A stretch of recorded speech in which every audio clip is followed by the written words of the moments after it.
nous fêtons la 10e saison de Chanter en mai sur une idée d'une enseignante, chef d'établissement et qui avait toute sa vie le besoin de faire chanter ses élèves. Et c'est vrai que dans nos écoles, dans les classes, c'est pas la priorité, le chant forcément. Donc elle a eu cette idée de proposer aux enseignantes un répertoire et de valoriser donc cet apprentissage par des concerts publics bien sûr et dans des lieux de prestige, puisque là aujourd'hui par exemple on est au théâtre municipal de Fontainebleau, donc c'est un lieu un peu magique. L'idée est venue quand j'ai pris ma retraite, de faire chanter les enfants sur un même programme dans diverses écoles et de les réunir au mois de mai avec des musiciens professionnels. Et ce sont des enfants qui apprennent les chants avec leurs enseignants. Nous, on les réunit 2 fois dans l'année où on va les voir pour faire le point. Et puis ensuite, on les fait chanter avec les musiciens et en concert.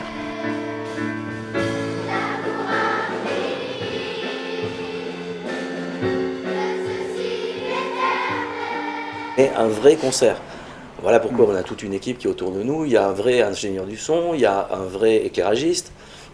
Donc tout ça fait en sorte que ça se passe dans un vrai théâtre, ça se passe toujours dans des vrais théâtres, dans des vrais lieux, et avec une scénographie, toute une progression dans le spectacle, avec une montée, une logique. On n'a pas pris 13 chansons et puis on les balance comme ça au pif.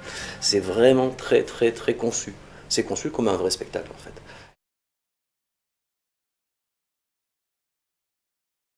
Moi, j'aimerais bien revenir un peu au départ et raconter que sur les premiers mois, on a dû définir le projet. Et je crois que je ne vais pas me tromper si je dis que ce projet, c'est donc effectivement un répertoire diversifié. Donc il y a des chansons issues un peu du classique, du jazz, voilà, la chanson, les classiques pour les enfants. Et puis et que ce répertoire diversifié s'adresse à un public aussi divers. Et donc il n'y a aucune sélection. Je pense que c'est important de le souligner. C'est que donc voilà, on propose le projet aux écoles, aux classes, aux instits, et ils décident de le faire ou pas. Et quand ils le font, c'est toute la classe, donc il n'y a aucune sélection. Et non, ça a toujours été la ligne de conduite de dire que on prend tous les enfants et on les amène à chanter un vrai concert, un vrai spectacle. C'est pas juste une suite de chansons. On les amène à devenir artistes pour un moment donné, ils se préparent toute l'année pour le jour J, ils arrivent au concert et ce sont de vrais artistes et vraiment sans distinction. Ça, je pense que c'est un point qui est essentiel au projet.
En cours, on joue entre nous et aujourd'hui, on a des musiciens avec nous et on a des enfants qui chantent derrière et du coup, ça nous donne envie de continuer. Du coup, on joue bien.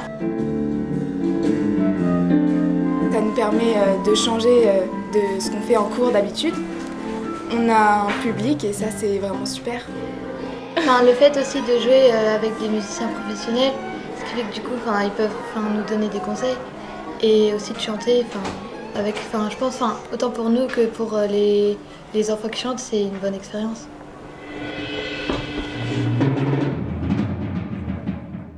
C'est un projet très enrichissant pour les collégiens puisqu'ils découvrent le milieu professionnel de la musique.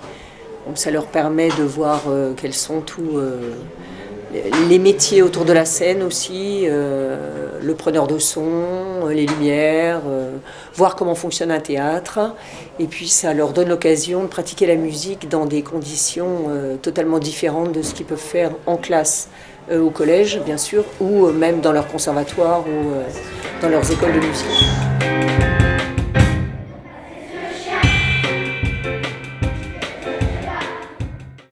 Bon, il faut vous dire aussi qu'il y a toute une équipe autour de ça, parce que d'abord, bon, nous on prépare le projet, mais il y a tous les enseignants, c'est eux qui sont en première loge, c'est eux qui enseignent, qui font apprendre les chants à leurs élèves. Et il faut que les enseignants s'engagent un peu. Mais on le voit après au retour, ils sont super motivés.